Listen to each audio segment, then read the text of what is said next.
성경 에베소서 4장 11절로 16절 말씀,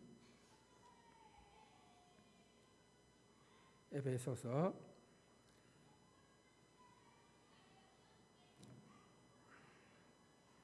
4장 11절로 16절 말씀 봉독 후에 연주 준비해 주시기 바랍니다. 에베소서 4장 11절로 16절 말씀, 여러분이 한 절씩 교독합니다. 11절입니다. 그가 어떤 사람은 사도로, 어떤 사람은 선지자로, 어떤 사람은 복음 전하는 자로, 어떤 사람은 목사와 교사로 삼으셨으니 이는 성도를 온전하게 하여 봉사의 일을 하게 하며 그리스도의 몸을 세우려 하십니다. 우리가 다 하나님의 아들을 믿는 것과 아는 일에 하나가 되어 온전한 사람을 이루어 그리스도의 장성한 분량이 충만한 데까지 이르리니, 이는 우리가 이제부터 어린아이가 되지 아니하여 사람의 속임수와 간사한 유혹에 빠져 온갖 고음의 풍조에 밀려 요동하지 않게 하려 합니다. 오직 사랑 안에서 참된 것을 하여 범사에 그에게까지 자랄지라. 그는 머리니 곧 그리스도라. 그에게서 온 몸이 각 마디를 통하여 도움을 받으로 연결되고 결합되어 각 지체의 분량대로 역사하여 그 몸을 자라게 하며 사랑 안에서 스스로 세우느니라. 아멘. 하나님 아버지, 오늘 이렇게 창립 12주년을 맞이해서 이 시간 귀한 연주로 하나님께 영광 돌리고 우리에게 큰 기쁨과 은혜를 더하여 주심을 감사드립니다. 이 시간에 주의 말씀 선포될 때에 지나온 발자취를 돌아보며 우리가 앞으로 나아가야 할 방향이 어떤 방향인지 깨닫고 우리 성도들이 함께 성장하며 나갈 수 있는 우리 천안 상형교회 되게 도와주시옵소서. 이 모든 말씀 예수님 이름으로 기도드립니다. 아멘. 할렐루야. 오늘은 참으로 기쁘고 감사가 넘치는 주일입니다. 우리 교회가 이제 이곳에 세워진 지 창립 12주년 되는 주일입니다. 그동안 모든 것이 하나님의 은혜고 에벤에셀의 은혜입니다. 그래서 우리 다시 한번 우리 천안 상형교회를 인도하신 하나님께 영광의 박수로 함께 영광 돌립니다. 그리고 동시에 우리 천안 상형교회 성도들이 함께 걸어왔기에 우리가 오늘 창립 12주년을 맞이하게 됩니다. 우리 함께 천안 상형교회 성도들에게도 함께 기쁨 감사의 박수로 함께 합시다.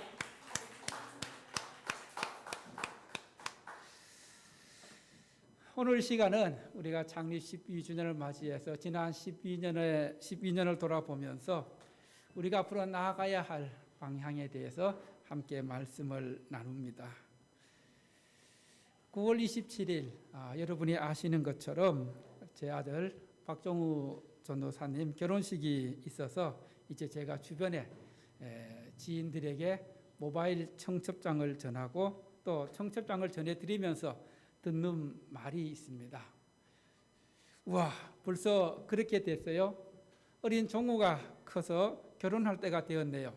와, 정말 시간이 빠르네요 하는 말입니다. 이와 더불어 또 이번 한 주간 우리 창립 12주년을 맞이하면서 우리 교회를 위해서 기도해 주시고 또 함께 하시는 여러분들에게 감사의 그런 카톡을 몇 분에게 보냈는데 그분들도 하는 말씀이 이런 말씀이에요. 와, 그렇게 벌써 그렇게 되었어요. 정말 시간이 빠르네요 하면서 우리 창립 12주년을 축하해 주시고 또 기뻐해 주셨습니다. 저는 우리 교회가 창립 12주년을 맞이하면서 김기본 집사님의 가정 하을이를 보면서 참 시간이 빨리 지나가는 것을 느끼게 됩니다. 왜냐하면은 하을이 나이하고 우리 교회 나이가 같이 가고 있기 때문입니다. 그쵸? 하을이 12살 맞죠? 예. 예, 하을이가 태어나서 얼마 지난 것 같지 않은데 벌써 12년의 시간이 흘러서 예쁘게 신앙생활 하는 모습을 보면서 참 감사의 마음을 가지게 됩니다.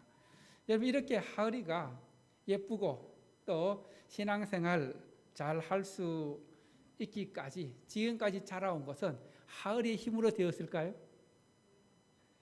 아니죠. 우리 부모인 김기본 집사님과 또 신담비 집사님의 사랑과 눈물과 또 그 기도가 있었기 때문입니다. 이처럼 우리 천안상형교회가 창립 12주년을 맞이할 수 있는 것은 에베네셀에 하나님의 은혜가 있었기 때문이기도 하지만은, 그러나 성도 한 사람 한 사람 여러분의 그 사랑의 수고와 헌신과 기도가 있었기 때문입니다. 저는 늘 이 창립 주일을 맞이하면서 우리 성도들을 향한 감사의 마음도 있지만은, 그러나 또 제 가족들에게 감사의 마음을 빼놓을 수가 없습니다. 여러분, 제 아내인 김정순 사모하고 또 제 자녀 그 큰아들은 사역하고 있고 또 작은 자녀 종훈 형제가 참 여러분들 못지않게 귀한 수고와 헌신을 하고 있는 것을 잘 알기 때문입니다. 여러분, 개척교회 사모로 살아간다는 것 쉬운 일일까요? 어려운 일일까요? 아마 여러분 잘 아실 것입니다. 또 개척교회 목회자의 자녀로 살아간다는 것, 여러분은 어떻게 생각할지 모르지만 결코 쉬운 일이 아닙니다. 그런 어려운 환경 속에서 또 조건 속에서도 늘 묵묵하게 헌신하며 수고하는 그 모습을 볼 때에 참 감사하는 마음이 들면서도 안쓰러운 마음이 들 때도 있습니다. 한 가지 분명한 것은 하나님께서는 주님의 몸된 교회를 위해 헌신하고 수고하는 그 수고를 기억해 주시는 분이십니다. 은혜로 채워주시는 분이십니다. 믿으십니까? 오늘 창립 12주년 기념주일에 하나님께서 우리에게 허락하신 말씀은 에베소서 4장 11절로 16절 말씀입니다. 이 말씀은 사도 바울이 로마 감옥에 갇혀 있을 때에 에베소 교회를 향해 기록한 편지의 일부입니다. 당시 소아시아의 교회들은 잘못된 가르침과 철학적인 속임수에 흔들릴 위험에 빠져 있었습니다. 그래서 사도 바울은 성도들이 예수 그리스도 안에서 온전하게 하나가 되고 연합을 이루고 그리고 또 질적으로 성숙하고 성장하는 교회가 되기를 바라는 마음으로 에베소서에서 교회가 어떤 곳인지를 잘 기록하고 있습니다. 그래서 신약 성경에서 에베소서 하면은 교회가 어떤 공동체인지 교회론에 대해서 가장 잘 가르쳐 주는 서신이 에베소서입니다. 오늘 본문 말씀의 핵심은 교회 공동체는 단순히 성도들의 숫자적인 그런 양적인 성장을 넘어서서 예수님을 깊이 알아가는 영적 성숙, 또 질적인 성장의 중요성을 강조하고 있습니다. 교회의 머리 되신 주님께서 성도들에게 귀한 선물을 허락해 주셨는데 그 선물이 직분이라는 그런 선물입니다. 그 직분을 허락하신 목적, 목표, 또 우리가 함께 앞으로 걸어가야 할 방향이 무엇임을 오늘 말씀을 통해 우리에게 가르쳐 주고 있습니다. 그래서 오늘 설교의 제목을 이렇게 정해 보았습니다. 따라해 볼까요? 함께 걸어온 12년. 함께 성장할 우리. 우리가 이제 12년 동안 함께 걸어왔다면은 이제 앞으로는 함께 뭐 해야 된다고요? 성장해야 한다고 오늘 말씀을 통해 우리에게 가르쳐 주고 있습니다. 첫 번째로 따라합시다. 직분으로 교회를 세워가는 우리, 교회의 머리 되신 예수님께서 몸된 교회에 아름다운 은사, 선물을 주셨는데 그 선물이 직분입니다. 자, 오늘 말씀 11절 말씀을 다시 한번 보도록 하겠습니다. 11절 말씀 시작. 그가 어떤 사람은 사도로, 어떤 사람은 선지자로, 어떤 사람은 복음 전하는 자로, 어떤 사람은 목사와 교사로 삼으셨으니. 예수님께서 초대 교회에 그 교회를 세우면서 허락하신 직분입니다. 하나님께 이렇게 교회 안에 직분을 허락하신 것은 그 직분이 어떤 인간적인 서열이 아니라 함께 주님의 몸된 교회를 세우기 위한 직분으로 세워주셨습니다. 그래서 오늘 11절 말씀에 사도와 선지자는 오늘날 존재하지 않은 직분입니다. 왜냐하면 예수님 당시 부활하신 이후에 초대교회에 허락하셨던 직분입니다.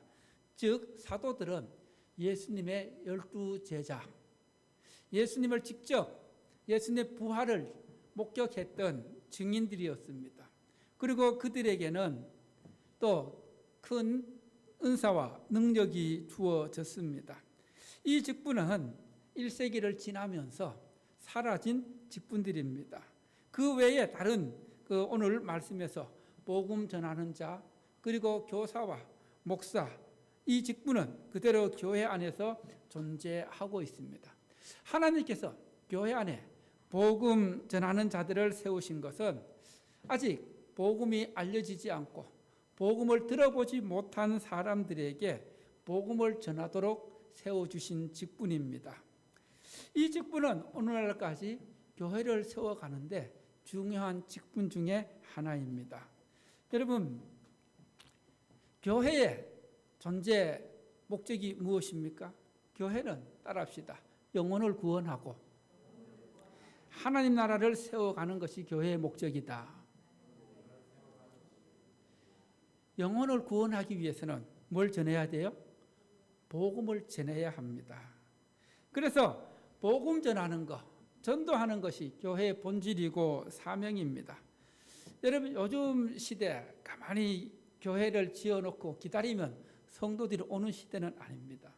전도해도 올까 말까한 시대에 우리는 이 교회의 본질과 사명을 분명히 기억해야 합니다.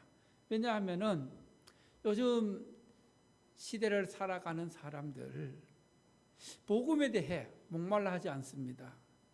특히 제가 언제 한번 말씀드렸는데 복음뿐 아니라 현대 사람들은, 특히 젊은 사람들은 종교에 대해 별 관심이 없습니다. 이것을 탈종교화라고 부르고 있습니다. 그래서 교회와 또 교회뿐 아니라 성당, 또 사찰 등 모든 종교 기관들이 어려움을 겪고 있는 시대를 살고 있습니다. 그래도 따라합시다. 우리는 끝까지 복음 전해야 한다. 그래서 12주년 이 창립주일을 맞이하면서 다시 한번 우리 천안상형교회가 나아가야 할 방향은 복음을 전하는 교회, 영혼을 구원하는 교회로서 사명을 다해야 할 것입니다. 그 사명 가지고 우리 주님께서 함께 걸어가길 원하십니다. 그 다음 주신 직분이 목사와 교사의 직분입니다. 목사와 교사는 성도들을 가르치고 돌보는 직분입니다. 하나님의 말씀을 선포하고 하나님의 말씀을 가르치는 직분입니다. 교회는 이렇게 하나님께서 세워주신 직분을 통해서 세워지게 됩니다. 우리는 몇 년 전부터 우리 교회 1225 비전을 위해서 기도해 왔습니다. 정말 이 창립 12주년이 되는 해에 교회의 귀한 직분들을 세워가는 그런 비전을 가졌습니다. 그리고 계속해서 기도하고 있는데 아직까지 때가 되지 않은 것 같고 또 아직 준비가 되어 있지 않은 모습을 바라보게 됩니다. 여러분, 하나님께서 직분을 통해 교회를 세워가길 위해 원하시는데, 그러면 하나님께서 왜 교회에 이렇게 사도, 선지자, 복음 전하는 자, 목사와 교사의 직분을 허락해 주셨을까요? 그 이유는 무엇일까요? 12절 말씀 함께 볼까요? 12절 말씀입니다. 시작. 이는 성도를 온전하게 하여 봉사의 일을 하게 하며 그리스도의 몸을 세우려 하심이라. 하나님께서 교회를 직분을 통해 세워 가신다 했는데, 교회에 여러 가지 직분을 허락하신 그 이유를 크게 세 가지로 설명하고 있습니다. 첫 번째가 뭐예요? 성도를 온전케 하고, 그 다음에 봉사의 일을 하게 하고, 또 그 다음 뭐예요? 그리스도의 몸을 세우려 하심이라. 자, 여기서 먼저 성도를 온전하게 한다. 이 온전하다는 뜻이 어떤 의미일까요? 신약 성경을 기록한 헬라어를 찾아보면 이 온전하게 하다라는 이 단어를 헬라어는 이렇게 기록하고 있습니다. 카타르스 스모스. 이 온전하게 하다, 카타르티스모스라는 이 말은 세 가지 의미를 가지고 있는데, 첫 번째가 준비시키고 갖추게 하다, 그리고 회복시키고 바로잡다, 그리고 훈련하고 세우다, 이런 의미를 갖고 있는데, 먼저 준비시키고 갖추다는 이 말은 어부들이 찢어진 그물을 수리하고 다시 바다로 나갈 준비를 하는 것, 또 군인이 전쟁에 나갈 수 있도록 무기를 점검하고 준비하는 상태, 이런 의미로 쓰여지는 말이 온전하다는 말입니다. 그리고 또 하나의 의미는 우리가 뼈가 부러지면 어떻게 해야 돼요? 부러진 뼈를 다시 맞추고, 또 뼈가 빠졌으면 그 뼈를 맞추는 것, 그래서 부서지고 또 무너진 것을 다시 수리하고 회복하는 것을 온전하다는 그런 의미로 쓰고 있습니다. 즉 이것은 성도들이 영적으로 뭔가 잘못되어 가고 있을 때, 고장난 부분이 있을 때 이것을 바로 잡아주고 회복시켜주는 그런 의미입니다. 그리고 세 번째 의미가, 온전하다는 말이 어떤 뜻이 있어요? 훈련하고 세우다. 즉 어떤 사역을 위해서 성도들을 잘 훈련시키고 잘 준비시켜 놓는 그런 과정을 의미하고 있습니다. 그래서 교회 안에서 여러 직분들을 통해서 성도를 온전하게 한다는 것은 성도를 하나님의 사역을 할 수 있도록 잘 준비시키는 것입니다. 그리고 잘 회복시켜 주는 것입니다. 바로잡아 주는 것입니다. 그리고 훈련하며 세워 나가는 것이 온전하게 하는 것입니다.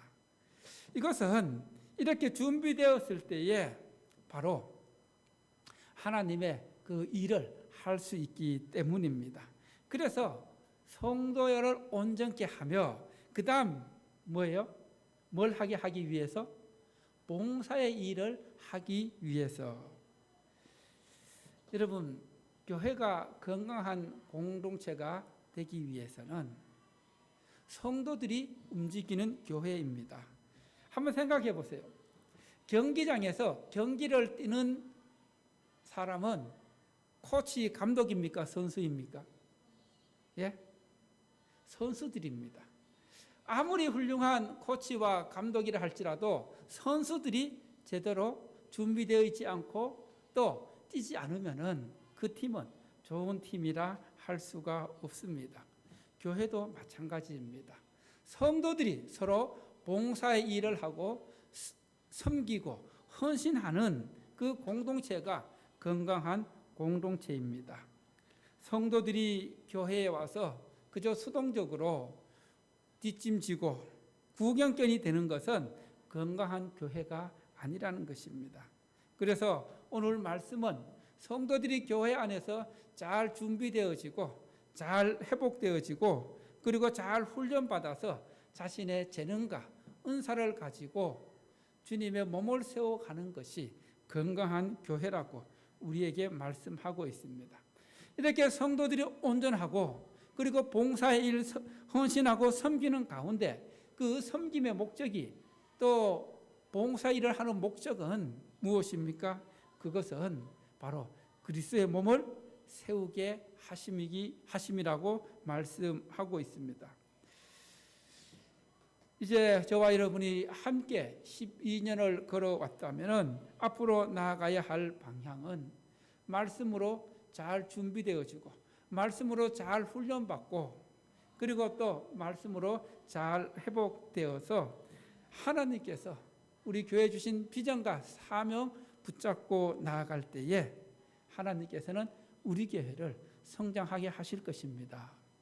성숙하게 하실 것입니다. 부흥하고 건강한 교회로 공동체로 세워 나가실 것입니다. 이렇게 되는 것이 교회의 머리 대신 주님의 뜻입니다. 할렐루야. 두 번째로 따라합니다. 믿음의 성장으로 흔들림 없는 우리.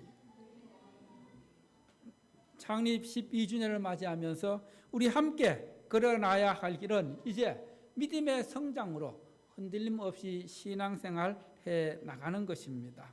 하나님께서는 교회의 머리 대신 예수님을 통해서 교회를 세우신 궁극적인 목표를 이렇게 말씀하고 있습니다. 13절 말씀 함께 보겠습니다. 13절 말씀 시작.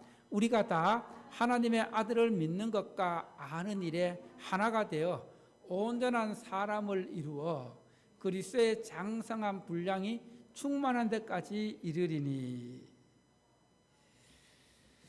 여러분, 여기서 우리가 다 하나님의 아들을 믿는 것, 예수님을 향한 믿음입니다. 교회 공동체가 무엇입니까? 교회란 무엇입니까? 예수님께서 마태복음 16장에서 주는 그리스도시요 살아계신 하나님의 아들이라는 베드로의 고백을 드린 후에 예수님께 이렇게 말씀하셨습니다. 내가 이 반석 위에 교회를 세우겠다. 이 반석은 베드로가 주님을 향해 했던 고백입니다. 그 고백은 따라합시다. 예수 그리스도를 살아계신 하나님의 아들로 나의 죄를 구주로 믿는 믿음의 고백. 바로 교회는 이런 믿음의 고백 위에 세워진 믿음의 공동체라는 것입니다. 그래서 교회는 이 믿음 하나가 되어야 합니다. 예수 그리스도가 살아계신 하나님의 아들이고 나의 죄를 용서해 주신, 나의 죄를 구속해 주신 구주이심을 믿는 그 믿음의 공동체, 이것이 교회라는 겁니다. 그래서 그 믿음 안에서 예수님을 아는 것과 또 믿는 것, 이것이 하나가 되는 삶을 살아야 된다는 겁니다. 이것은 무슨 말입니까? 믿음과 예수님을 아는 일에 하나가 된다는 것은 믿음과 우리의 삶이 하나가 된다는 것입니다. 즉, 믿음과 우리의 삶이 하나가 된다는 것은 믿음과 우리의 행동이 일치하는 것입니다. 여러분, 믿는다 하면서 행동이 따라가지 않으면 그것은 거짓입니다. 속임수입니다. 그래서 예수님을 알아간다는 것은 그저 지식적으로 정보로 알아가는 것이 아니라 예수님과의 친밀한 관계 속에서 말씀을 통해 순종하고 동행하는 삶입니다. 목자가 양을 알고 양이 목자를 아는 것처럼 우리가 주님을 아는 것이 이런 관계가 되어야 합니다. 예수님을 믿는 것과 아는 것에 하나가 되어야 온전한 사람을 이룰 수 있다. 이것은 바로 예수님을 아는 일과 믿음의 하나가 될 때에 우리가 성숙할 수 있다는 것입니다. 성장할 수 있다는 것입니다. 여러분, 아이가 태어나서 성장하지 못하면 그것을 미숙아라 부릅니다. 신앙생활도 마찬가지입니다. 신앙생활 시작해서 이 신앙이 영적으로 성숙하지 못하고 있으면은 영적인 미숙아에 머물게 된다는 겁니다. 영적인 미숙아에 머물게 되는 것은 하나님의 마음을 아프게 하는 것입니다. 여러분, 자녀가 태어나서 자라지 못하고 성숙하지 못하고 미숙아로 남아있다면 부모의 마음이 얼마나 아프겠어요. 하나님도 마찬가지입니다. 우리의 믿음이 성장하지 못하고 성숙하지 못한 영적인 미숙아로 남아있으면 그것처럼 하나님의 마음을 아프게 하는 것이 없을 것입니다. 그래서 오늘 말씀은 너희가 예수를 아는 믿음과 또 삶으로 하나가 되어서 성숙하여서 어디까지 우리의 삶의 목표가 되어야 하냐면은 따라합시다. 그리스도의 장성한 분량에 이르러야 한다. 무슨 말입니까? 우리 믿음의 목표, 신앙생활의 목표가 예수님처럼 되어야 한다는 것입니다. 예수님처럼 생각하고 예수님처럼 말하고 예수님을 따라가는 그것이 그리스도의 장성한 분량에 이르는 우리의 목표가 되어야 한다는 것입니다. 예수님을 닮아간다는 그런 삶은 우리가 예수님을 지식, 머리로 알아가는 것이 아니라 우리의 인격적인 모든 삶에서 뒷받침이 되어야 합니다. 그렇게 될 때에 우리는 세상의 혼란과 세상의 유혹에 넘어가지 않게 됩니다. 우리가 이렇게 성장하지 못하고 성숙하지 못하면은 미숙한 어린아이처럼 머물러 있게 됩니다. 그러면 어떻게 될까요? 14절 말씀 함께 보겠습니다. 14절 말씀 시작. 이는 우리가 이제부터 어린아이가 되지 아니하여 사람의 속임수와 간사한 유혹에 빠져 온갖 교훈의 풍조에 밀려 요동하지 않게 하려 함이라. 우리가 신앙으로 성장하지 못하고 그리고 성숙하지 못한 미숙아로 남아있게 되면은 이 세상 사람들의 속임수, 간사한 유혹에 빠져서 또 세상의 가치관에 빠져서 이리저리 흔들리는 요동치는 그런 삶을 살아갈 수밖에 없다는 것입니다. 그래서 우리가 살면서 수많은 유행과 가치관의 홍수 속에서 어떻게 해야 될지 이리저리 갈팡질팡하는 그런 모습 속에서 우리가 승리할 수 있는 것은 영적으로 성장하고 영적으로 성숙해서 진리를 분별할 수 있는 믿음을 가져야 한다는 것입니다. 어떤 유혹에도 흔들리지 않고 굳건히 설 수 있는 것은 바로 주님 안에서 성장할 때 가능합니다. 성장하지 않으면, 성숙하지 않으면 미숙아에 머물러 있게 되면 이 세상의 가르침과 그리고 이 세상의 풍조에 빠져서 흔들릴 수밖에 없다는 것입니다. 이제 말씀을 마무리합니다. 우리는 지난 12년 동안 함께 믿음으로 걸어왔습니다. 천안 상현 가족이라는 공동체로 사랑하며 여기까지 왔습니다. 함께 걸어오는 길이 힘들고 어렵기도 했습니다. 그리고 또 우리는 코로나라는 엄청난 고난의 시간들도 극복하며 여기까지 달려왔습니다. 이 모든 길이 에베네셀의 하나님의 은혜의 길이었고 은혜였습니다. 그래서 같은 마음, 같은 사랑, 같은 비전으로 손잡고 여기까지 왔습니다. 이제 그러면 우리가 오늘 말씀처럼 믿음으로 성장하고 또 한 마음, 한 뜻, 한 비전으로 그리스도의 장성한 분량에 이르기까지 함께 손잡고 나아가라고 말씀하십니다. 이제 오늘 말씀의 마무리입니다. 우리가 함께 말씀으로 준비되어지고 회복되어지고 훈련되어져서 여러분들이 주님의 몸된 교회를 세워나가는 가운데 봉사의 일을 하며 그리고 주님의 몸된 교회를 세워나가는 가운데 하나님께 귀하게 쓰임받는 우리 천안 상현의 모든 가족들이 되기를 주님께서 원하십니다. 할렐루야.